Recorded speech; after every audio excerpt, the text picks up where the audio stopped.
യൂദ എഴുതിയ ലേഖനം നമ്മൾ ബൈബിളിൽ ഒരധ്യായം മാത്രമുള്ള ചില പുസ്തകങ്ങളുണ്ട്.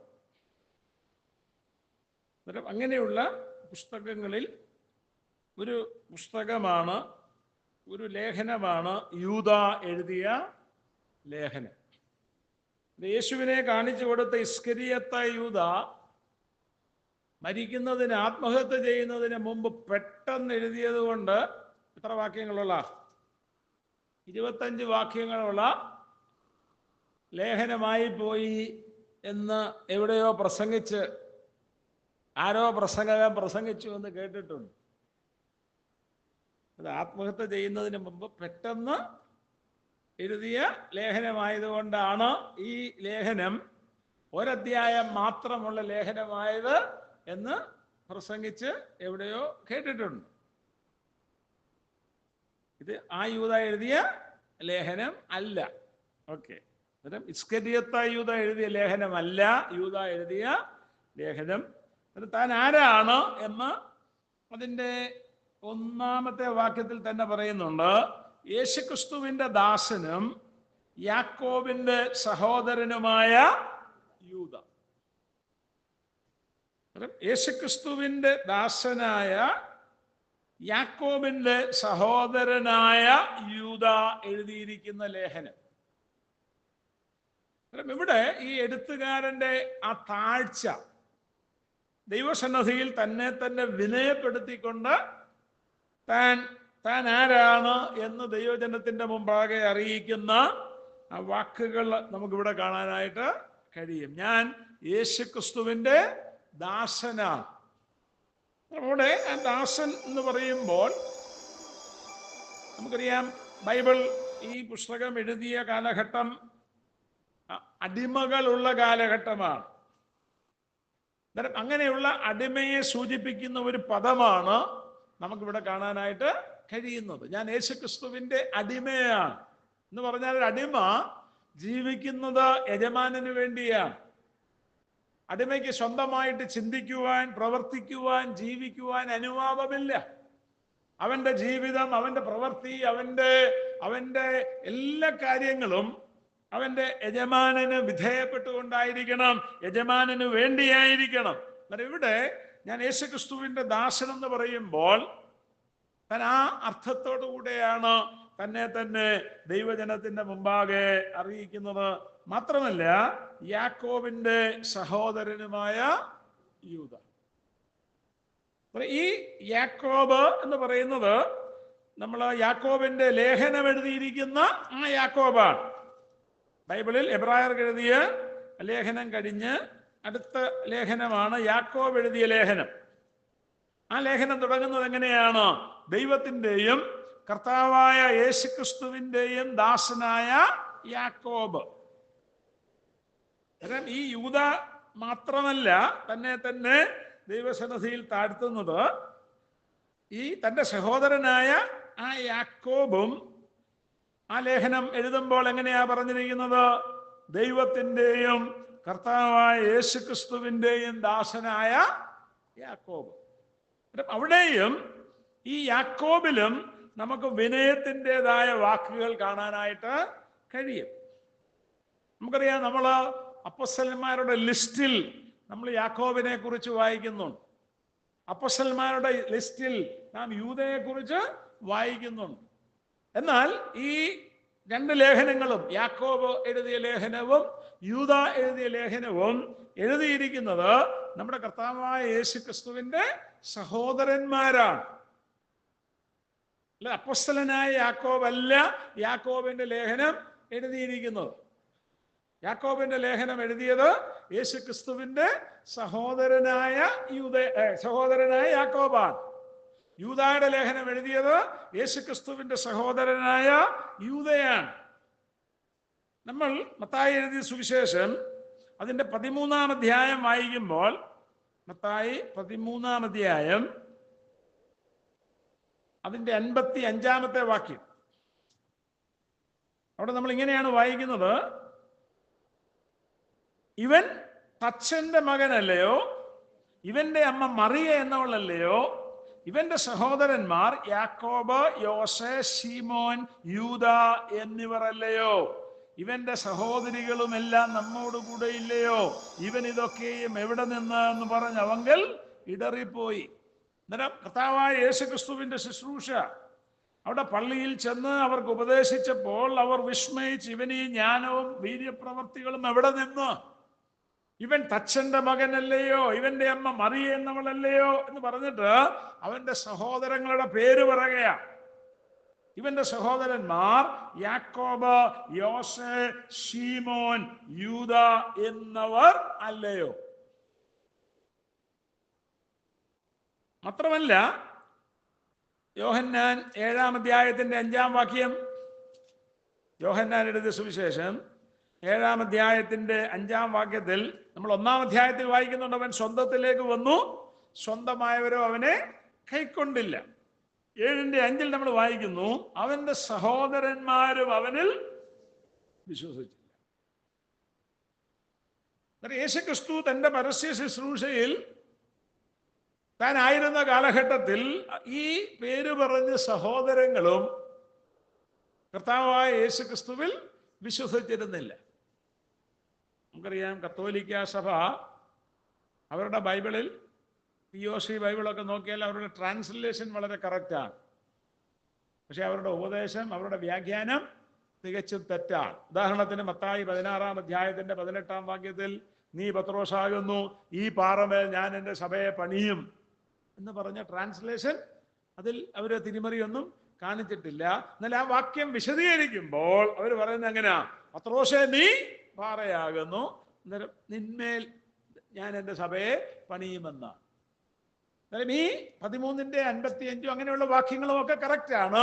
പക്ഷെ അവർ പറയുന്നത് അത് യോസേഫിന് മറിയയിൽ ജനിച്ച മക്കൾ അല്ല, മേരിയുടെ സഹോദരിയുടെ മക്കളെന്നൊക്കെ അവർ പറയുന്നു.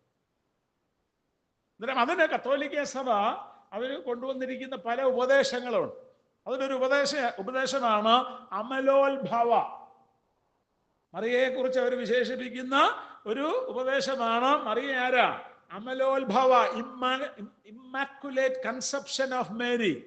ഇമ്മാക്കുലേറ്റ് കൺസെപ്ഷൻ ഓഫ് മേരി എന്ന് പറഞ്ഞാൽ യേശുക്രിസ്തു പാപരഹിതനായി ജനിച്ചതുപോലെ മറിയയുടെ ജനനവും പാപരഹിതമായിരുന്നു.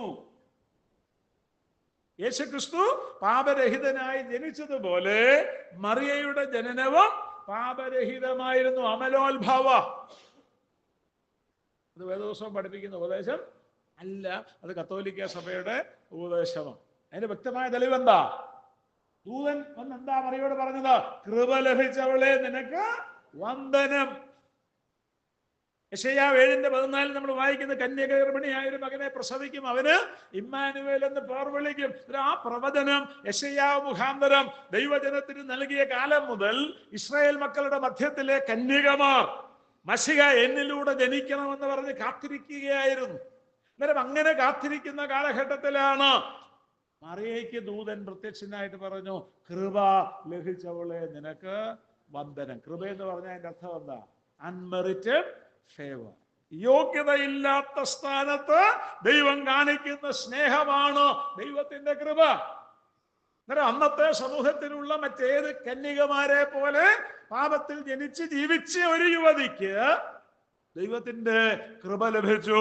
മശിഹായുടെ, ക്രിസ്തുവിന്റെ മാതാവായി തീരാനുള്ള കൃപ മറിയയ്ക്ക് ലഭിച്ചു. അതുകൊണ്ട് അവൾ അതിനൊരു പാത്രമായിട്ട് തീർന്നു. അല്ലാതെ മറിയ ആരല്ല? അമലോത്ഭവ അല്ല. മറ്റൊരു ഉപദേശം അവർ പഠിപ്പിക്കുന്നത് perpetual virginity of Mary. Mariya നിത്യകന്യകയാണ്. പെർപെച്വൽ വെർജിനിറ്റി ഓഫ് മേരി എന്ന് പറഞ്ഞാൽ യേശുവിന്റെ ജനനശേഷം നിത്യ കന്യകയായി മറിയ ജീവിച്ചു. മറിയയ്ക്ക് മക്കളൊന്നും ലഭിച്ചില്ല. അതിന് മത്തായി എഴുതിയ സുവിശേഷത്തിൽ വ്യക്തമായ ഉത്തരം നമുക്ക് കാണാൻ കഴിയും. 1-ാം അധ്യായത്തിന്റെ 24 25 യോസേഫ് ഉറക്കമുണർന്ന് കർത്താവിന്റെ ദൂതൻ കൽപ്പിച്ചതുപോലെ ചെയ്തു. ഭാര്യയെ ചേർത്തുകൊണ്ടു. മകനെ പ്രസവിക്കും വരെ അവൻ അവളെ പരിഗ്രഹിച്ചില്ല എന്ന് പറഞ്ഞാൽ യേശുവിന്റെ ജനനം വരെ ആ ഭാര്യയുമായിട്ടുള്ള ബന്ധത്തിൽ യോസേഫ് തുറന്നില്ല എന്ന് പറഞ്ഞാൽ അതിന്റെ അർത്ഥം എന്താ? യേശുവിന്റെ ജനനശേഷം എപ്രകാരം ഒരു പുരുഷൻ ഭാര്യയോടുകൂടെ ജീവിക്കുവോ ആ നിലയിൽ യോസേഫ് മറിയയുടെ കൂടെ ജീവിച്ചു എന്ന ദൈവത്തിന്റെ പരിശുദ്ധാത്മാവ് വചനത്തിൽ രേഖപ്പെടുത്തിയിരിക്കുന്നത്. എന്നിട്ടാണ് 13-ാം അധ്യായത്തിന്റെ 55-ാം വാക്യത്തിൽ ദൈവാത്മാവ് രേഖപ്പെടുത്തിയിരിക്കുന്നത്, ഇവൻ അമ്മ മറിയ എന്നവളല്ലയോ, ഇവന്റെ സഹോദരന്മാർ യാക്കോബ്, യോസെ, ശീമോൻ, യൂദ എന്നവർ അല്ലയോ. അവർ പഠിപ്പിക്കുന്ന മറ്റൊരു ഉപദേശമാണ് മറിയ മധ്യസ്ഥയാണ്. മറിയ മധ്യസ്ഥയാണെന്ന് പറഞ്ഞാൽ ദൈവത്തോട് പ്രാർത്ഥിക്കുന്നതിനുള്ള ഒരു മീഡിയേറ്ററാണ്. She is the mediator for man. അതും ദൈവത്തിന്റെ വചനം പഠിപ്പിക്കുന്ന ഒരു ഉപദേശമല്ല. ദൈവത്തിന്റെ വചനം അവരുടെ ബൈബിളിലും നമ്മുടെ ബൈബിളിലും വ്യക്തമായിട്ട് രേഖപ്പെടുത്തിയിരിക്കുന്ന വാക്യം എന്താ? ദൈവത്തിന്റെ വചനത്തിൽ അത് വ്യക്തമായിട്ട് രേഖപ്പെടുത്തിയിട്ടുണ്ട്. നാം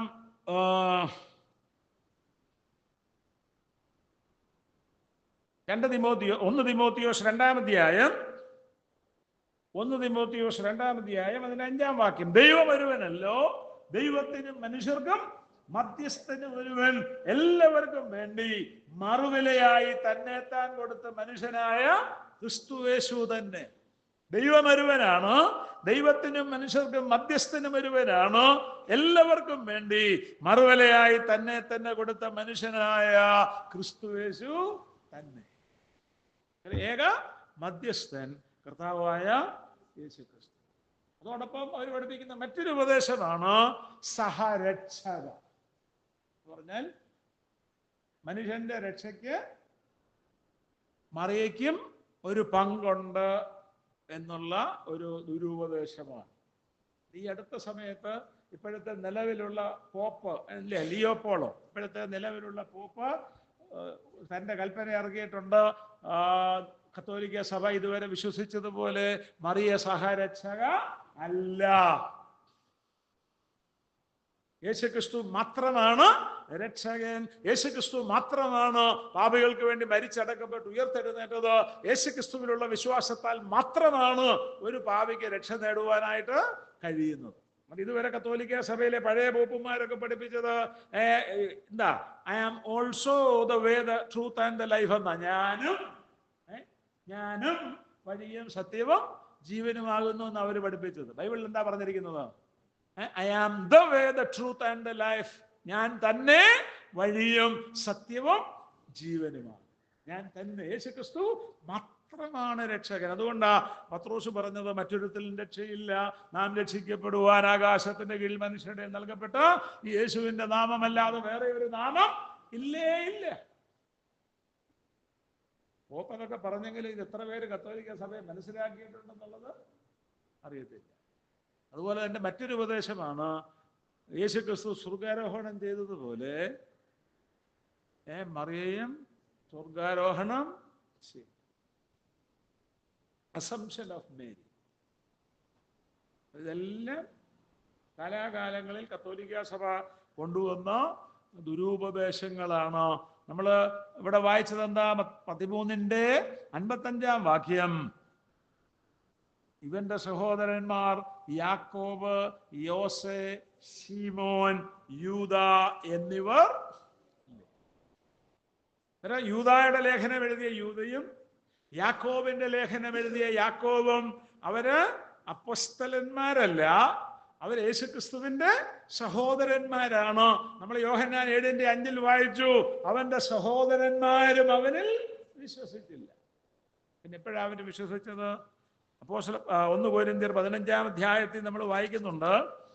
1 കൊരിന്ത്യർ 15-ാം അധ്യായത്തിൽ അതിൻ്റെ നമ്മൾ 4 മുതലുള്ള വാക്യങ്ങൾ വായിക്കുമ്പോൾ മരിച്ചടക്കപ്പെട്ട തിരുവെഴുത്തുകളിൻ പ്രകാരം മൂന്നാം നാൾ ഉയർത്തെഴുന്നേറ്റ് കേഫാവിനും പിന്നെ 12 പേർക്കും പ്രത്യക്ഷനായി എന്നിങ്ങനെ ഞാൻ ഗ്രഹിച്ചത് തന്നെ നിങ്ങൾക്ക് ആദ്യമായി ഏൽപ്പിച്ചു തന്നുവല്ലോ. അനന്തരം അവൻ 500-ലധികം സഹോദരന്മാർക്ക് ഒരുമിച്ച് പ്രത്യക്ഷനായി. അവർ മിക്കപേരും ഇന്ന് വരെ ജീവനോടിരിക്കുന്നു, ചിലരോ നിദ്ര പ്രാപിച്ചിരിക്കുന്നു. അനന്തരം അവൻ യാക്കോബിനും പിന്നെ അപ്പോസ്തലന്മാർക്കും എല്ലാവർക്കും പ്രത്യക്ഷനായി. 7-ാം വാക്യം, അനന്തരം അവൻ യാക്കോബിന് പ്രത്യക്ഷനായി. അന്ന് എടുത്തു പറയത്തക്ക നിലയിൽ ദൈവജനത്തിന്റെ മധ്യത്തിൽ, ദൈവസഭകളുടെ മധ്യത്തിൽ അറിയപ്പെടുന്ന വ്യക്തിയായിരുന്നു ഈ യാക്കോബ്. യേശുക്രിസ്തുവിൽ വിശ്വസിക്കാതിരുന്ന തന്റെ സഹോദരന്മാർക്ക്, ഇവിടെ പ്രത്യേകിച്ച് യാക്കോബിന്, യേശുക്രിസ്തുവിന്റെ പ്രത്യക്ഷതയുണ്ടായപ്പോൾ, ഉയർത്തെഴുന്നേറ്റ കർത്താവിനെ, യഹൂദന്മാർ ക്രൂശിച്ചു കൊന്ന കർത്താവിനെ ജീവനോടെ നേരിട്ട് കണ്ടപ്പോഴാണ് ഈ യാക്കോബിന് കർത്താവായ യേശുക്രിസ്തുവിൽ വിശ്വസിക്കുവാനായിട്ട് ഇടയായി തീർന്നത്. ഒരുപക്ഷെ ഈ യാക്കോബിൽ കൂടെ ആയിരിക്കാം ഈ യൂദയും കർത്താവിനെ മനസ്സിലാക്കുവാനും കർത്താവിൽ വിശ്വസിക്കുവാനും ഇടയായിട്ട് തീർന്നത്. യാക്കോബ് ലേഖനം എഴുതിയപ്പോൾ യാക്കോബിന് പറയാമായിരുന്നു യേശുക്രിസ്തുവിന്റെ സഹോദരനായ യാക്കോബ്. യൂദാലേഖനം എഴുതിയപ്പോൾ യൂദയ്ക്കും പറയാൻ കഴിയുമായിരുന്നു യേശുക്രിസ്തുവിന്റെ സഹോദരനായ യാക്കോബ്. പക്ഷെ അവർ പറഞ്ഞു, തങ്ങളെ തന്നെ ദൈവസന്നിധിയിൽ വിനയപ്പെടുത്തിക്കൊണ്ട് യേശുക്രിസ്തുവിന്റെ ദാസനാണ്, യാക്കോബിന്റെ സഹോദരനാണ് എന്ന് പറഞ്ഞ ആ താഴ്മയുടെ മനോഭാവം നമ്മുടെയും ക്രിസ്തീയ ജീവിതത്തിൽ ഉണ്ടാകുവാനായിട്ട് ദൈവം നമ്മെക്കുറിച്ച് ആഗ്രഹിക്കുന്നു. പലപ്പോഴും നമ്മൾ ചിന്തിക്കുന്നത് എന്താ, ഞാൻ ഏതോ വലിയ സംഭവമാണെന്നാണ്. നമ്മുടെയൊക്കെ ഉള്ളിൽ നമ്മളെക്കുറിച്ച് നമുക്കൊരു കാഴ്ചപ്പാടുണ്ട്, അല്ലേ? നമ്മുടെ സൗന്ദര്യത്തെക്കുറിച്ച്, നമ്മുടെ പണത്തെക്കുറിച്ച്, നമ്മുടെ അറിവിനെ കുറിച്ച്, നമ്മുടെ സമ്പത്തിനെ കുറിച്ച്, നമ്മുടെ വീടിനെ കുറിച്ച്, നമ്മുടെ വാഹനത്തെക്കുറിച്ച്, നമുക്ക് സമൂഹത്തിലുള്ള സ്റ്റാറ്റസിനെ കുറിച്ച്, അംഗീകാരത്തെക്കുറിച്ച്, കുടുംബാംഗങ്ങളുടെ മധ്യത്തിലുള്ള അംഗീകാരത്തെക്കുറിച്ചൊക്കെ നമ്മൾ തന്നെ നമ്മുടെ മനസ്സിൽ വെച്ചിരിക്കുന്ന നമ്മെക്കുറിച്ചുള്ള ഒരു നിലവാരമുണ്ട്. അതിൽ നിന്നും ഒരിക്കലും താഴോട്ട് പോകാൻ നമ്മൾ ആഗ്രഹിക്കുന്നില്ല. അതിലൂടെ യാക്കോബ്, യൂദ നമുക്ക് നൽകുന്ന പാഠമെന്നുള്ളത് നാം ദൈവസന്നിധിയിൽ വിനയമുള്ളവരായി നമ്മെ തന്നെ വിനയപ്പെടുത്തി ദൈവത്തിന്റെ സന്നിധിയിൽ ജീവിക്കുക എന്നുള്ളതാണ്. അങ്ങനെ ജീവിച്ചാൽ അതിന്റെ ഗുണമെന്താ? യാക്കോബ് തന്നെ തന്റെ ലേഖനത്തിൽ അത് വിശ്വാസികളെ ഓർപ്പിക്കുന്നുണ്ട്. യാക്കോബ് എഴുതിയ ലേഖനം അതിൻ്റെ 4-ാം അധ്യായത്തിന്റെ 10-ാമത്തെ വാക്യം നമ്മൾ വായിക്കുന്നു. യാക്കോബ് 4:10, കർത്താവിന്റെ സന്നിധിയിൽ താഴുവീൻ, എന്നാൽ അവൻ നിങ്ങളെ ഉയർത്തും. തന്നെ തന്നെ ദൈവസന്നിധിയിൽ താഴ്ത്തി സമർപ്പിച്ചുകൊണ്ട് യാക്കോബ് ലേഖനം ആരംഭിച്ചപ്പോൾ പിന്നീട് തനിക്ക് ആ പ്രബോധനം അല്ലെങ്കിൽ ആ കൽപ്പന വിശ്വാസികൾക്ക് നൽകുവാനുള്ള പ്രാഗൽഭ്യം നമുക്ക് കാണാനായിട്ട് കഴിയും. കർത്താവിന്റെ സന്നിധിയിൽ താഴുക, എന്നാൽ അവൻ നിങ്ങളെ ഉയർത്തും. ഉയരാനുള്ള കുറുക്കു വഴി എന്താ? ദൈവത്തിന്റെ സന്നിധിയിൽ. നമ്മുടെ കഴിവ് കൊണ്ട് ഉയരാൻ കഴിയുമോ? കഴിയും. നമ്മുടെ കഴിവ് കൊണ്ട് ഉയരാൻ കഴിയും. ലോകത്തിലേക്കൊന്ന് നോക്കിയാൽ മതി. സൗന്ദര്യം കൊണ്ട് ഉയരുന്നവരുണ്ട്, വളരുന്നവരുണ്ട്. വിദ്യാഭ്യാസം കൊണ്ട് വളരുന്നവരുണ്ട്, പണം കൊണ്ട് വളരുന്നവരുണ്ട്, ബന്ധുബലം കൊണ്ട് വളരുന്നവരുണ്ട്, അക്രമം കൊണ്ട് വളരുന്നവരുണ്ട്, കുറുക്കു വഴികളിലൂടെ വളരുന്നവരുണ്ട്. പക്ഷെ ആ വളർച്ചയുടെ പ്രത്യേകത എന്താ?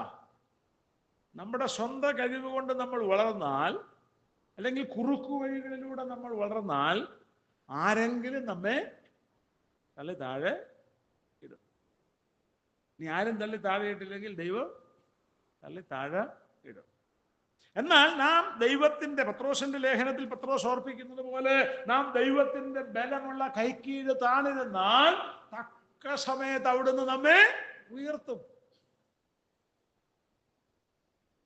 ദൈവത്തിന്റെ ബലമുള്ള കൈക്കീഴ് ഞാനും നിങ്ങളും താണിരുന്നാൽ, ദൈവത്തിന്റെ കൃപയിൽ ആശ്രയിച്ചുകൊണ്ട് പഠിച്ചാൽ നല്ല വിജയം ലഭിക്കും, ഭാവി ധന്യമായി തീരും. ഞായറാഴ്ച ദിവസം ട്യൂഷനും പോയി, ബൈബിൾ ക്ലാസ് നടക്കുമ്പം മറ്റേ പരിപാടിക്കും പോയി, ചാനലും കണ്ട് നടന്നിട്ട് ജയിക്കുവോ? ജയിക്കത്തില്ല. വചനം പറയുന്നത് എന്താ? മുമ്പേ അവന്റെ രാജ്യവും നീതിയും. ദൈവത്തിന്റെ കാര്യം ഞാനും നിങ്ങളും അന്വേഷിച്ചാൽ, ദൈവത്തിന് പ്രാധാന്യം നൽകിയാൽ നമ്മുടെ പഠനം അനുഗ്രഹിക്കപ്പെടും, A+ ലഭിക്കും, എല്ലാ വിഷയത്തിനും A+ ലഭിക്കും. അതുകൊണ്ട് സഭയുടെ എല്ലാ യോഗത്തിനും കൃത്യസമയത്ത് വരണം. 10 മണിക്ക് യോഗം എന്ന് പറഞ്ഞാൽ 10:05 വരേണ്ടത്, 1/2 കിലോമീറ്റർ ദൂരമേ ഉള്ളൂ. കൃത്യസമയത്ത് സഭായോഗത്തിന് വരണം. കൃത്യസമയത്ത് സഭായോഗത്തിന്. പലപ്പോഴൊക്കെ ഞാൻ വരുമ്പോൾ രാവിലെ ചിലപ്പോൾ തിരുവനന്തപുരത്തു നിന്നാണ് വരുന്നത്. ഇന്നിപ്പം മാവേലിക്കര ഇവിടുന്ന് വീട്ടിൽ നിന്നാണ് വന്നത്. ഇത് രാവിലെ എഴുന്നേറ്റ് ഇവിടെ യോഗം തുടങ്ങുന്നതിന് മുമ്പ് പലപ്പോഴും വരുമ്പോഴും ഇവിടെ 1/2 കിലോമീറ്റർ ദൂരമുള്ളവര് താമസിച്ച് വരിക എന്ന് പറയുന്നത് വളരെ പ്രയാസമുള്ള ഒരു കാര്യമാണ്. നമ്മൾ കൃത്യസമയത്ത് വരണം. കുഞ്ഞുങ്ങളെ ആ നിലയിൽ നമ്മൾ ട്രെയിൻ ചെയ്യണം. നമ്മളെ സ്കൂളിലൊക്കെ കറക്റ്റ് സമയത്ത് പോകുമല്ലോ അല്ലേ? ചെന്നില്ലെങ്കിൽ ചൂരൽ അല്ലേ? ഇപ്പോഴും ചൂരലൊക്കെ ടീച്ചേഴ്സൊക്കെ എടുക്കും. പിന്നെ അതുകൊണ്ട് നമ്മൾ കൃത്യസമയത്തില്ല, അതിന് മുമ്പേ സഭായോഗത്തിനൊക്കെ 5, 10, 15 മിനിറ്റ് മുമ്പിരുന്ന് ദൈവവചനം വായിച്ച് ധ്യാനിച്ച് ദൈവസേനയിൽ ഇരുന്ന് വേണം ആരാധനായോഗം തുടങ്ങാൻ. ദൈവം നമ്മെ സഹായിക്കട്ടെ. ദൈവത്തിന്റെ ബലമുള്ള കൈക്കീഴ് ഞാനും നിങ്ങളും താണിരുന്നാൽ തക്ക സമയത്ത് ദൈവം നമ്മെ ഉയർത്തും. അതിന് പ്രത്യേകത എന്ന് പറഞ്ഞാൽ, ദൈവം ഉയർത്തിയാൽ ആ സ്ഥാനത്ത് നിന്ന് നമ്മെ തള്ളി താഴെയിടാൻ മറ്റാർക്കും കഴിയും. അതുകൊണ്ട് യൂദ തൻ്റെ ലേഖനത്തിൽ ആദ്യം നമുക്ക് നൽകുന്ന പാഠം എന്നുള്ളത്, കർത്താവിൻ്റെ സന്നിധിയിൽ നാം താണിരുന്നാൽ, വിനയപ്പെട്ടാൽ കർത്താവ് നമ്മെ ഉയർത്തും. അതിന് യൂദ തന്നെ മാതൃക കാണിച്ചിരിക്കുകയാണ്. ഓക്കെ, നമ്മളവിടെ വായിക്കുന്നത് താൻ പറയുന്നത്, പിതാവായ ദൈവത്താൽ സ്നേഹിക്കപ്പെട്ടും യേശുക്രിസ്തുവിനായി സൂക്ഷിക്കപ്പെട്ടും ഇരിക്കുന്നവരായ വിളിക്കപ്പെട്ടവർക്ക് എഴുതുന്നത്, നിങ്ങൾക്ക് കരുണയും സമാധാനവും സ്നേഹവും വർദ്ധിക്കുമാറാകട്ടെ. എന്നിട്ട് താൻ ഈ ലേഖനം എഴുതുന്ന ദൈവമക്കളുടെ പ്രത്യേകത എന്താ? അവരൊന്ന് പിതാവായ ദൈവത്താൽ സ്നേഹിക്കപ്പെട്ടവരാണ്. നമ്മൾ ഇന്ന് ആരാധനാ വേളയിലൊക്കെ ചിന്തിച്ചതാണ്, ഈ സ്നേഹം ലഭിക്കാൻ നമുക്ക് ഒരു യോഗ്യതയും ഇല്ലായിരുന്നു. അത്രയ്ക്ക് ദൈവമില്ലാത്തവരായിരുന്നു. എഫേസ്യ ലേഖനത്തിൽ നമ്മൾ വായിക്കുന്നതാ, ദൈവമില്ലാത്തവരായിരുന്നു, ക്രിസ്തുവില്ലാത്തവരായിരുന്നു, ആത്മാവില്ലാത്തവരായിരുന്നു, ബലമില്ലാത്തവരായിരുന്നു, വിശുദ്ധിയില്ലാത്തവരായിരുന്നു, ദൈവസന്നിധിയിൽ നിന്ന് അകന്ന് പോയവരായിരുന്നു. അന്നേരം ഒരു ഗുണവും മണവും നമുക്കില്ലാതിരുന്നപ്പോൾ ദൈവത്തിന്റെ വചനം പറയുന്നു, പിതാവായ ദൈവത്തിൽ സ്നേഹിക്കപ്പെട്ടു. ദൈവം നമ്മെ സ്നേഹിച്ചു. നമ്മുടെ ദൈവത്തിന്റെ സ്നേഹത്തിന്റെ പ്രത്യേകതകൾ എത്രയോ നമുക്ക് പറയാനായിട്ട് കഴിയും. ദൈവത്തിന്റെ സ്നേഹം എങ്ങനെയുള്ള സ്നേഹമാ? നിത്യമായ ആ സ്നേഹമാ. നിത്യസ്നേഹത്താൽ ഞാൻ നിന്നെ സ്നേഹിച്ചിരിക്കുന്നു എന്ന് യിരെമ്യാവിന്റെ പ്രവചനത്തിൽ ദൈവം യിരെമ്യാവിനോട് പറയുന്നുണ്ട്. നിത്യസ്നേഹം. ദൈവത്തിന്റെ സ്നേഹം വ്യവസ്ഥകളില്ലാത്ത സ്നേഹമാ, നിരൂപാധീയമായ സ്നേഹമാ. ഈ ലോകത്തിന്റെ സ്നേഹം എങ്ങനെയുള്ള സ്നേഹമാ? നീ എന്നെ സ്നേഹിച്ചാൽ ഞാൻ നിന്നെ സ്നേഹിക്കും എന്നുള്ളതാ ലോകത്തിന്റെ വ്യവസ്ഥയെങ്കിൽ, ദൈവത്തിന്റെ സ്നേഹം എന്താ? നാം ദൈവത്തെ തള്ളിപ്പറഞ്ഞ് ദൈവത്തിന്റെ ശത്രുക്കളായി ദൈവസന്നിധിയിൽ നിന്ന് അകന്നു പോയപ്പോൾ ദൈവം നമ്മെ സ്നേഹിച്ചു. അത് വ്യവസ്ഥ കൂടാതെയുള്ള സ്നേഹമാ, നിരൂപാധീയമായ സ്നേഹമാ. ദൈവത്തിന്റെ സ്നേഹം നിസ്വാർത്ഥമായ സ്നേഹമാ. നമുക്കറിയാം, സ്വാർത്ഥതയുള്ളവർ എന്തും വെട്ടി സ്വന്തമാക്കാനായിട്ട് ശ്രമിക്കുമ്പോൾ, വെട്ടിക്കൂട്ടാനായിട്ട് ശ്രമിക്കുമ്പോൾ, ദൈവത്തിന്റെ സ്നേഹം നൽകുന്ന സ്നേഹമാ, കൊടുക്കുന്ന സ്നേഹമാ. തന്റെ ഏകജാതനായ പുത്രനിൽ വിശ്വസിക്കുന്ന ഏവനും നശിച്ചു പോകാതെ നിത്യജീവൻ പ്രാപിക്കേണ്ടതിന് ദൈവം അവനെ പുത്രനെ നൽകിക്കൊണ്ട് പിതാവായ ദൈവം നമ്മെ സ്നേഹിച്ചു.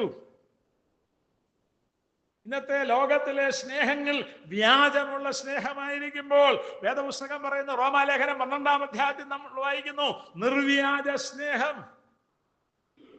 ദൈവത്തിന്റെ സ്നേഹം നിലനിൽക്കുന്ന സ്നേഹം, നിത്യമായ സ്നേഹം, നിരന്തരമായ സ്നേഹം, തുറന്നുകൊണ്ടിരിക്കുന്ന സ്നേഹം.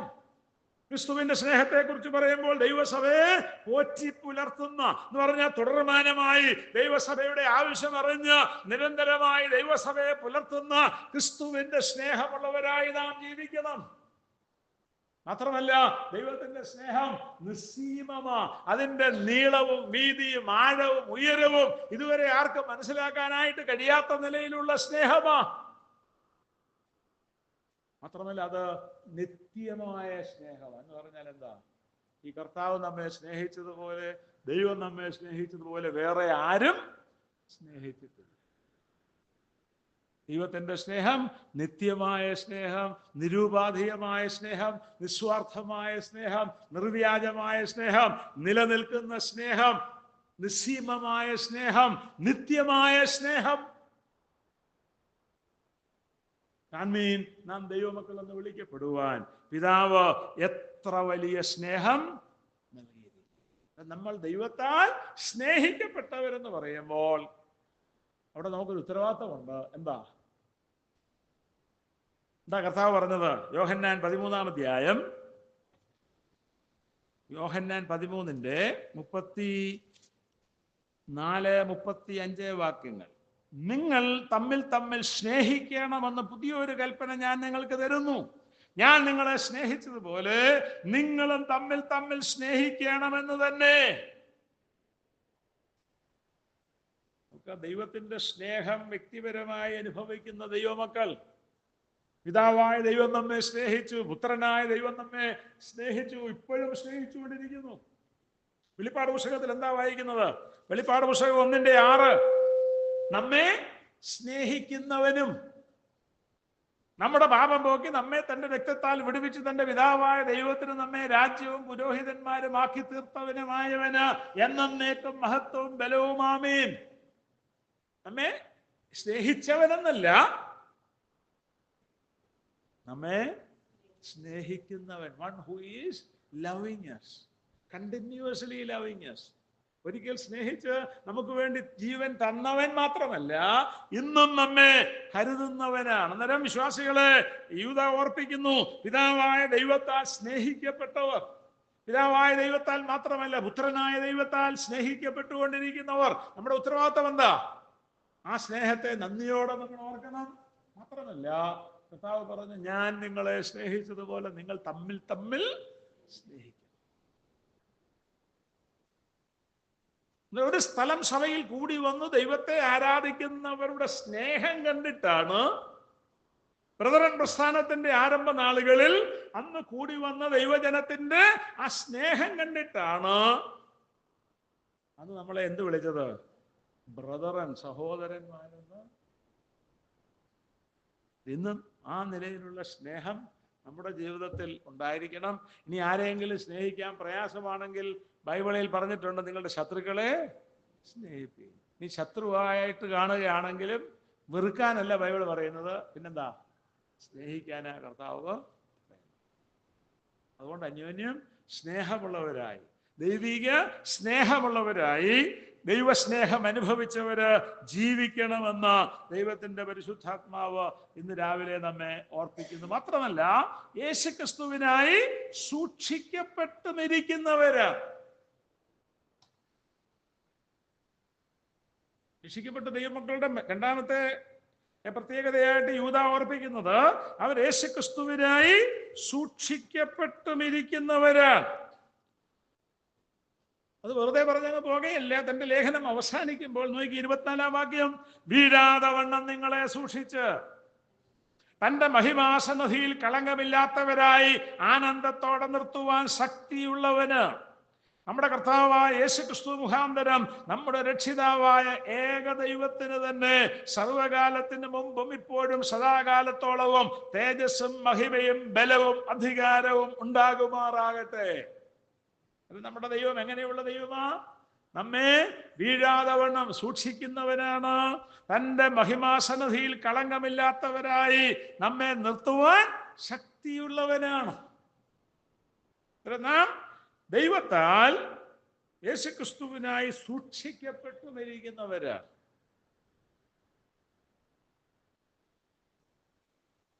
നമ്മൾ രക്ഷിക്കപ്പെട്ടപ്പോൾ പിതാവായ ദൈവം നമ്മെ എന്ത് ചെയ്തെന്നാണ് വചനത്തിൽ പറയുന്നത്? നാം രക്ഷിക്കപ്പെട്ടപ്പോൾ പിതാവായ ദൈവം നമ്മെ മുദ്രയിട്ടു, അല്ലേ? എഫേസ്യ ലേഖനം 1:14. പരിശുദ്ധാത്മാവല്ല മുദ്രയിട്ടത്. ഒരുപാട് പേരും അങ്ങനെയാ പറയുന്നത്, പരിശുദ്ധാത്മാവ് നമ്മെ മുദ്രയിട്ടെന്ന്. പരിശുദ്ധാത്മാവല്ല മുദ്രയിട്ടത്. എഫേസ്യ ലേഖനം 1:14. തൻ്റെ സ്വന്തം ജനത്തിനു വേണ്ടി, സ്വന്തം ജനത്തിന്റെ വീണ്ടെടുപ്പിനു വേണ്ടി, തൻ്റെ മഹത്വത്തിന്റെ പുകഴ്ചയ്ക്കായിട്ട് നമ്മുടെ അവകാശത്തിന്റെ അച്ചാരമായ വാഗ്ദത്തത്തിൻ പരിശുദ്ധാത്മാവിനാൽ മുദ്രയിട്ടിരിക്കുന്നു. ആരാ മുദ്രയിട്ടത്? പിതാവായ ദൈവം പരിശുദ്ധാത്മാവിനാൽ നമ്മെ മുദ്രയിട്ടിരിക്കുന്നു. എന്തിനു വേണ്ടിയാ മുദ്രയിട്ടിരിക്കുന്നത്? തൻ്റെ സ്വന്തം ജനത്തിന്റെ വീണ്ടെടുപ്പിന് വേണ്ടി. എന്നിട്ട് നമ്മൾ വീണ്ടെടുക്കപ്പെട്ടവരല്ലേ? അവിടെയാണ് നമ്മൾ രക്ഷയുടെ 3 കാലങ്ങൾ വചനത്തിൽ നിന്ന് മനസ്സിലാക്കുന്നത്. നാം രക്ഷിക്കപ്പെട്ടു, വീണ്ടെടുക്കപ്പെട്ടു. 2, നാം രക്ഷിക്കപ്പെട്ടുകൊണ്ടിരിക്കുന്നു. 3, ഇനി നാം രക്ഷിക്കപ്പെടും. നമ്മുടെ ആത്മാവ് രക്ഷിക്കപ്പെട്ടു. നമ്മുടെ ദേഹി, നമ്മുടെ സോൾ, അത് രക്ഷിക്കപ്പെട്ടുകൊണ്ടിരിക്കുന്നു. നമ്മുടെ ശരീരം, നമ്മുടെ body, that will be saved, നമ്മുടെ ശരീരം വീണ്ടെടുക്കപ്പെടുവാൻ പോകുന്നു. നമ്മുടെ ആത്മാവിന്റെ രക്ഷ അത് ദൈവത്തിന്റെ പ്രവൃത്തിയാ. നമ്മുടെ ശരീരത്തിന്റെ രക്ഷ അതും ദൈവത്തിന്റെ പ്രവൃത്തിയാ. എന്നാൽ അതിന്റെ മധ്യത്തിൽ പറഞ്ഞിരിക്കുന്ന പ്രാണന്റെ രക്ഷ അല്ലെങ്കിൽ ദേഹിയുടെ രക്ഷയിൽ, നമ്മുടെ വർത്തമാനകാല രക്ഷയിൽ എനിക്ക് നിങ്ങൾക്കും ഉത്തരവാദിത്വമുണ്ട്. ദൈവത്തിന്റെ വചനത്തിലൂടെ നമ്മുടെ കുറവുകൾ ദൈവാത്മാവ് നമ്മെ ഓർമ്മിപ്പിക്കുമ്പോൾ, നമ്മുടെ തെറ്റുകൾ നമ്മെ ഓർപ്പിക്കുമ്പോൾ, നമ്മുടെ ജീവിതത്തിലെ പരാജയങ്ങൾ ദൈവാത്മാവ് നമ്മെ ഓർപ്പിക്കുമ്പോൾ, ഒരുപക്ഷെ ഇങ്ങനെയുള്ള ശുശ്രൂഷയിലായിരിക്കാം, അല്ലെങ്കിൽ നാം നേരിട്ട് വചനം വായിക്കുമ്പോഴായിരിക്കാം, ഒരു ലേഖനം വായിക്കുമ്പോഴായിരിക്കാം, ദൈവാത്മാവ് നമ്മോട് ഇടപെടുമ്പോൾ ആ കുറവുകൾ ദൈവസന്നിധിയിൽ ഏറ്റുപറഞ്ഞ് മാനസാന്തരപ്പെട്ട് ദൈവം ആഗ്രഹിക്കുന്ന നിലവാരത്തിൽ ജീവിക്കാനുള്ള ഉത്തരവാദിത്വം എനിക്കുണ്ട്, നമുക്ക് ഓരോരുത്തർക്കുമുണ്ട്. അപ്പോൾ എന്ത് സംഭവിക്കും? ആ പ്രാക്ടിക്കൽ സാങ്ക്ടിഫിക്കേഷൻ, വർത്തമാനകാല രക്ഷ നമ്മുടെ ജീവിതത്തിൽ നടന്നുകൊണ്ടേ ഇരിക്കും. ഇവിടെ 1:14, എഫേസ്യ ലേഖനം 1:14 പൗലോസ് ഓർപ്പിക്കുന്നത് പിതാവായ ദൈവം പരിശുദ്ധാത്മാവിനാൽ നമ്മെ മുദ്രയിട്ടിരിക്കുന്നത് എന്തിനു വേണ്ടിയാ? തന്റെ സ്വന്തം ജനത്തിന്റെ വീണ്ടെടുപ്പിന് വേണ്ടിയാണ്. നമ്മുടെ വീണ്ടെടുപ്പിന് വേണ്ടി നമ്മെ മുദ്രയിട്ടിരിക്കുന്നുവെന്ന് ദൈവാത്മാവ് നമ്മെ ഓർപ്പിക്കുന്നു. എഫേസ്യ ലേഖനം 4:30 ദൈവത്തിന്റെ പരിശുദ്ധാത്മാവിനെ ദുഃഖിപ്പിക്കരുത്, അവനാണല്ലോ നിങ്ങൾക്ക് വീണ്ടെടുപ്പ് നാളിനായി മുദ്രയിട്ടിരിക്കുന്നത്. നാം മുദ്രയിടപ്പെട്ടവരാണ്. അതെന്തിനെ കാണിക്കുന്നു? നമ്മുടെ സുരക്ഷിതത്വത്തെ കാണിക്കുന്നു. ദൈവം നമ്മെ സഹായിക്കട്ടെ. 2 കൊരിന്ത്യർ 2-ാം അധ്യായം 2 കൊരിന്ത്യർ 1-ാം അധ്യായം 21-22. ഞങ്ങളെ നിങ്ങളോടുകൂടെ ക്രിസ്തുവിൽ ഉറപ്പിക്കുന്നതും നമ്മെ അഭിഷേകം ചെയ്തതും ദൈവമല്ലോ, അവൻ നമ്മെ മുദ്രയിട്ടും ആത്മാവെന്ന അച്ചാരം നമ്മുടെ ഹൃദയങ്ങളിൽ തന്നുമിരിക്കുന്നു. അവിടെ പിതാവായ ദൈവം ചെയ്യുന്ന പ്രവൃത്തിയാണ് പറയുന്നത്. ഇവിടെ പറയുന്നത് ഞങ്ങളെ നിങ്ങളോടുകൂടെ ക്രിസ്തുവിൽ ഉറപ്പിക്കുന്നത്, നമ്മെ അഭിഷേകം ചെയ്തത് ദൈവമല്ലോ, പിതാവായ ദൈവമാണ്. കാരണം അവിടെ ക്രിസ്തുവിനെ പ്രത്യേകം പറയുന്നുണ്ട്. ഇതിന്റെ അടുത്ത വാക്യത്തിൽ പറയുകയാണ് അവൻ നമ്മെ മുദ്രയിട്ടും ആത്മാവെന്ന അച്ചാരം. അവിടെ ക്രിസ്തു അല്ല, പിന്നാരാ? പിതാവായ ദൈവം നമ്മെ മുദ്രയിട്ടും ആത്മാവെന്ന അച്ചാരം നമ്മുടെ ഹൃദയത്തിൽ തന്നുമിരിക്കും. നാം രക്ഷിക്കപ്പെട്ടപ്പോൾ പരിശുദ്ധാത്മാവിനാൽ നമ്മെ മുദ്രയിട്ട് ആ ആത്മാവെന്ന അച്ചാരം ദൈവം നമുക്ക് നൽകിയിരിക്കുകയാണ്. It is a guarantee for the redemption of our body. നമ്മുടെ ശരീരം വീണ്ടെടുക്കപ്പെടുമെന്നുള്ളതിന് ദൈവം നൽകുന്ന ഉറപ്പാണ്. നാം രക്ഷിക്കപ്പെടുമ്പോൾ ദൈവം നൽകുന്ന ഗ്യാരണ്ടിയാണ് ഈ പരിശുദ്ധാത്മാവിനാലുള്ള, പിതാവായ ദൈവം പരിശുദ്ധാത്മാവിനാൽ നമ്മെ മുദ്രയിടുമ്പോൾ സംഭവിക്കുന്നു. നമ്മളൊരു വസ്തു കണ്ടു, ഇഷ്ടപ്പെട്ടു, വിലയൊക്കെ പറഞ്ഞ് തീരുമാനമാകുമ്പോൾ 30 ലക്ഷം രൂപ വിലയുള്ള വസ്തുവാണ്, ഒരു 10 ലക്ഷം നമ്മൾ അഡ്വാൻസ് ആയിട്ട് കൊടുക്കുന്നു പറയില്ലേ? അഡ്വാൻസ് ആയിട്ട് കൊടുത്താൽ നമ്മൾ ആ വസ്തുവിൻ്റെ ഉടമയ്ക്ക് കൊടുക്കുന്ന ഉറപ്പാണ്, ഞാൻ ഈ പണം നിശ്ചയമായിട്ടും, ബാക്കി പണം തന്ന ഈ വസ്തു നിശ്ചയമായിട്ടും വാങ്ങുമെന്നുള്ളതിൻ്റെ ഉറപ്പാണ് നമ്മൾ കൊടുക്കുന്ന അഡ്വാൻസ് എമൗണ്ട്. അന്നേരം നാം ദൈവത്തിന്റെ വചനത്തിൽ യൂദാലേഖനത്തിൽ വായിച്ചെന്താ? നാം യേശുക്രിസ്തുവിനായി സൂക്ഷിക്കപ്പെട്ടുമിരിക്കുന്നവരാണ്. യോഹന്നാന്റെ സുവിശേഷം 10-ാം അധ്യായം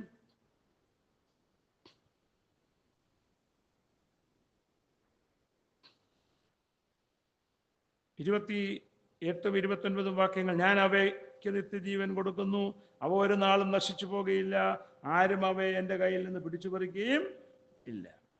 അവയെ തന്നിരിക്കുന്ന എൻ്റെ പിതാവ് എല്ലാവരിലും വലിയവൻ, പിതാവിൻ്റെ കയ്യിൽ നിന്ന് പിടിച്ചു പറിപ്പാൻ ആർക്കും കഴിയില്ല. ഇവിടുത്തെ പെന്തക്കോസ്തുകാരൊക്കെ പഠിപ്പിക്കുന്ന എന്താ? രക്ഷ നഷ്ടപ്പെടും. ഒരുവിധപ്പെട്ട എല്ലാ സഭക്കാരും പഠിപ്പിക്കുന്നത് രക്ഷ നഷ്ടപ്പെടും. പഠിപ്പിക്കാത്ത 2-3 കൂട്ടരേ ഉള്ളൂ. 1 ബ്രദറുകാര്, 2 ലോക്കൽ ചർച്ചുകാര്, 3 ബാപ്റ്റിസ്റ്റുകാര്. ബ്രദറുകാര്, ലോക്കൽ ചർച്ചുകാര്, ബാപ്റ്റിസ്റ്റുകാർ. ബാക്കി ഒരുവിധപ്പെട്ട എല്ലാ സഭകളും രക്ഷ നഷ്ടപ്പെടും എന്നാ പഠിപ്പിക്കുന്നു. രക്ഷ നഷ്ടപ്പെട്ടാൽ, പാപം ചെയ്താൽ രക്ഷ നഷ്ടപ്പെടും.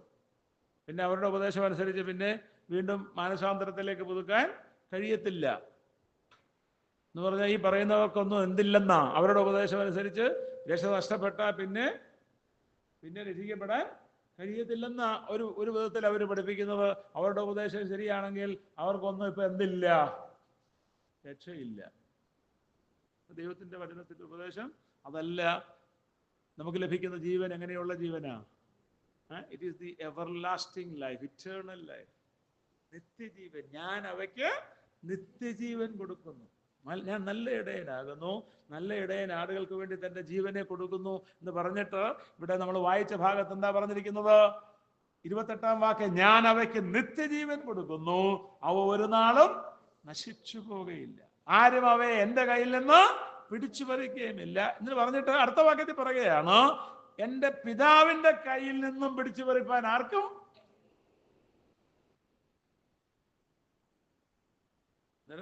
നമ്മൾ പിതാവിന്റെ കയ്യിലാണ്, ആർക്കും പിടിച്ചു പറിക്കാൻ കഴിയുകയില്ല. നാം പുത്രന്റെ കരങ്ങളിലാണ്, ആർക്കും പിടിച്ചു പറിപ്പാൻ കഴിയുകയില്ല. മാത്രമല്ല, പരിശുദ്ധാത്മാവിന്റെ മുദ്ര, പരിശുദ്ധാത്മാവെന്ന മുദ്ര നമ്മുടെ മേലുണ്ട്. നാം ദൈവത്തിനായിട്ട് വേർതിരിക്കപ്പെട്ടവരാ.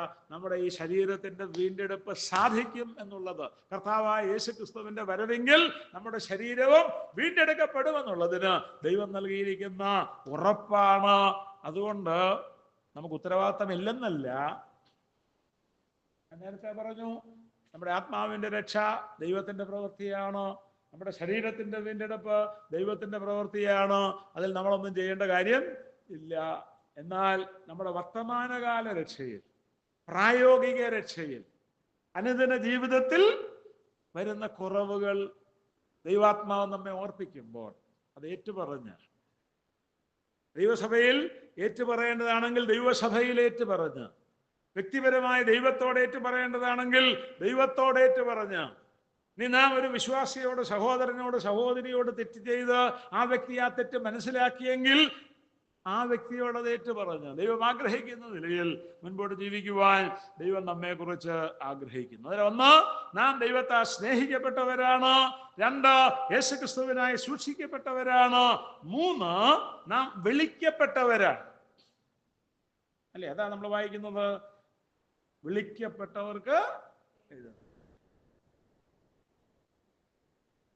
ദൈവം നമ്മെ വിളിച്ചത് കൊണ്ടാണ് നാം ഇന്നിവിടെ ഇരിക്കുന്നത്, അല്ല നമ്മുടെ കഴിവുകൊണ്ട് അല്ല. മറ്റുള്ളവർക്കെങ്കിലും ഒരു ധാരണയുണ്ട്, എൻ്റെ എന്തോ കഴിവ് കൊണ്ട്, അല്ലെ സുവിശേഷം കേട്ടപ്പോൾ അത് വിശകലനം ചെയ്ത് അവലോകനം ചെയ്ത് യേശു പറയാൻ എൻ്റെ കഴിവ് കൊണ്ട് എനിക്ക് രക്ഷിക്കപ്പെടാൻ കഴിഞ്ഞു എന്ന് ചിന്തിച്ചവരുണ്ട്. ഒന്നുമില്ല. ഇതൊക്കെ എൻ്റെ ദൈവത്തിന്റെ കൃപയാ. നമ്മൾ വചനത്തിൽ എന്താ വായിക്കുന്നത്? റോമാലേഖനം 8-ാം അധ്യായം 29-ാം വാക്യം, അവൻ മുൻനിറഞ്ഞവരെ തന്റെ പുത്രൻ അനേക സഹോദരന്മാരിൽ ആദ്യജാതനാകേണ്ടത് തന്റെ സ്വരൂപത്തോടെ അനുരൂപരാകുവാൻ മുൻനിയമിച്ചിരിക്കുന്നു. മുൻനിയമിച്ചവരെ വിളിച്ചും, വിളിച്ചവരെ നീതീകരിച്ചും, നീതീകരിച്ചവരെ തേജസ്കരിച്ചും ഇരിക്കുന്നു. എന്തുകൊണ്ടാണ് ഞാനും നിങ്ങളും ഇന്ന് ഇവിടെ ആയിരിക്കുന്നത്? നാം ദൈവത്തിന്റെ കാര്യപരിപാടിയിൽ പെട്ടവരായതുകൊണ്ടാണ്. നമ്മൾ വായിക്കുന്നത് മുൻനിറഞ്ഞവരെ മുൻനിയമിച്ചു, മുൻനിയമിച്ചവരെ വിളിച്ചു, വിളിച്ചവരെ നീതീകരിച്ചു, അവരെ തേജസ്കരിച്ചു. ഉദാഹരണത്തിന് ദൈവം 1,00,000 പേരെ മുൻനിറഞ്ഞെങ്കിൽ ആ 1,00,000 പേര് ഏകത കൂട്ടത്തിലുണ്ട്. മുൻനിയമിച്ചവരുടെ കൂട്ടത്തിലുണ്ട്, വിളിച്ചവരുടെ കൂട്ടത്തിലുണ്ട്, നീതീകരിച്ചവരുടെ കൂട്ടത്തിലുണ്ട്, തേജസ്കരിച്ചവരുടെ കൂട്ടത്തിലും ഉണ്ട്. വഴിയിൽ ഒന്നും നഷ്ടമാകുന്നില്ല. അതാ റോമാലേഖനം 8:29 പറയുന്നു. നമ്മുടെ യോഗ്യത കൊണ്ടല്ല, നാം ദൈവത്തിന്റെ കാര്യപരിപാടിയിൽ ഉൾപ്പെട്ടവരായതുകൊണ്ട് ഈ വിളി ലഭിക്കുവാൻ നമുക്ക് ഇടയായിട്ട് തീർന്നു. അതിന് നാം ദൈവത്തെ സ്തുതിക്കേണ്ടവരാണ്. അധ്വാനിക്കുന്നവരെ, ഭാരം ചുമക്കുന്നവരെ, നിങ്ങളേവരും എൻ്റെ അടുക്കൽ വരുവീനെന്നുള്ള ഇമ്പകരമായ വിളി ദൈവം നമ്മെ കേൾപ്പിച്ചു. അത് വിശ്വസിക്കുവാൻ ആവശ്യമുള്ള കൃപ നൽകി, വിശ്വാസം നൽകി, അതിനുള്ള സാഹചര്യം ദൈവം ഒരുക്കി. ഇന്ന് കണ്ണാട്ടുപടി സഭയുടെ ഭാഗമായി, ദൈവസഭയുടെ ഭാഗമായി നമുക്കായിരിക്കാനായിട്ട് കഴിയുന്നത് ദൈവം നമ്മെ വിളിച്ചത് കൊണ്ടാണ്. ദൈവത്തിന് നാം അതിനെ സ്തോത്രം ചെയ്യേണ്ടതാണ്. അതുകൊണ്ട് നമുക്കൊരു ഉത്തരവാദിത്തമുണ്ട്. 1 പത്രോസ് അതുകൊണ്ട് പറഞ്ഞ് ഞാൻ അവസാനിപ്പിക്കാം. 1 പത്രോസ് അതിൻ്റെ 1-ാം അധ്യായത്തിൻ്റെ 13 മുതലുള്ള വാക്യങ്ങൾ. 14 മുതൽ, പണ്ട് നിങ്ങളുടെ അജ്ഞാനകാലത്തുണ്ടായിരുന്ന മോഹങ്ങളെ മാതൃകയാക്കാതെ നിങ്ങളെ വിളിച്ച വിശുദ്ധനൊത്തവണ്ണം അനുസരണമുള്ള മക്കളായി എല്ലാ നടപ്പിലും വിശുദ്ധരാകുക. നമ്മുടെ പത്രോസ് വിശ്വാസികൾ ഓർപ്പിക്കുന്നത് എന്താ? നിങ്ങളെ വിളിച്ച വിശുദ്ധരൊത്തവണ്ണം. നാം വിളിക്കപ്പെട്ടവരാണ്. ആ വിളി നമുക്ക് നൽകുന്ന ഉത്തരവാദിത്തം എന്താ? നമ്മെ വിളിച്ച വിശുദ്ധനൊത്തവണ്ണം വിശുദ്ധിയോടെ ജീവിക്കുവാനുള്ള ഉത്തരവാദിത്തം നമുക്കുണ്ട്.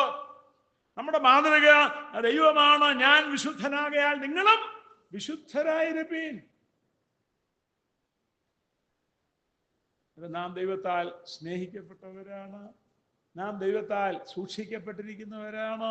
നാം ദൈവത്തിന്റെ വിളി ലഭിച്ചവരാണ്. നമ്മുടെ ഉത്തരവാദിത്തം ദൈവസന്നിധിയിൽ വിശുദ്ധിയോടെ ജീവിക്കുക. അതിന് തടസ്സമായി എന്തെങ്കിലും നമ്മുടെ ജീവിതത്തിൽ ഉണ്ടെങ്കിൽ, പരസ്യമായ പാപമോ രഹസ്യമായ പാപമോ മറ്റുള്ളവർ അറിഞ്ഞ കുറ്റമോ അറിയാത്ത കുറ്റമോ നമ്മുടെ ജീവിതത്തിൽ കുറവുകൾ ഉണ്ടെങ്കിൽ ദൈവസന്നിധിയിൽ അത് ഏറ്റുപറഞ്ഞ് ദൈവസന്നിധിയിൽ മാനസാന്തരപ്പെട്ട് ദൈവം ആഗ്രഹിക്കുന്ന നിലയിൽ ജീവിക്കുവാൻ ദൈവം നമ്മെ സഹായിക്കട്ടെ. താൻ അവിടെ പറഞ്ഞു നിർത്തുന്നത് ഇങ്ങനെയാണ്. ആ ആമുഖത്തിൽ പറയുന്നത്, നിങ്ങൾക്ക് കരുണയും സമാധാനവും സ്നേഹവും വർദ്ധിക്കുമാറാകട്ടെ. കാരണം ഇതൊക്കെ നമ്മുടെ ജീവിതത്തിൽ, അനുദിന ജീവിതത്തിൽ അത്യാവശ്യമാണ്. അതുകൊണ്ടാണ് താൻ പറയുന്നത്, കരുണയും സമാധാനവും സ്നേഹവും വർദ്ധിച്ചു വരുന്നവരായി ദൈവസന്നിധിയിൽ വിനയപ്പെട്ട് ദൈവത്തിന്റെ നമ്മുടെ ജീവിതത്തിലുള്ള പ്രവർത്തനങ്ങളുള്ള ബന്ധത്തിൽ നന്ദി അർപ്പിച്ചുകൊണ്ട് ദൈവം ആഗ്രഹിക്കുന്ന ജീവിതം നയിക്കുവാൻ ദൈവം നമ്മെ സഹായിക്കട്ടെ. കർത്താവിൻ്റെ അതിപരിശുദ്ധ നാമം ഇന്ന് വന്നേക്കും വാഴ്ത്തപ്പെടുവാനാണ്.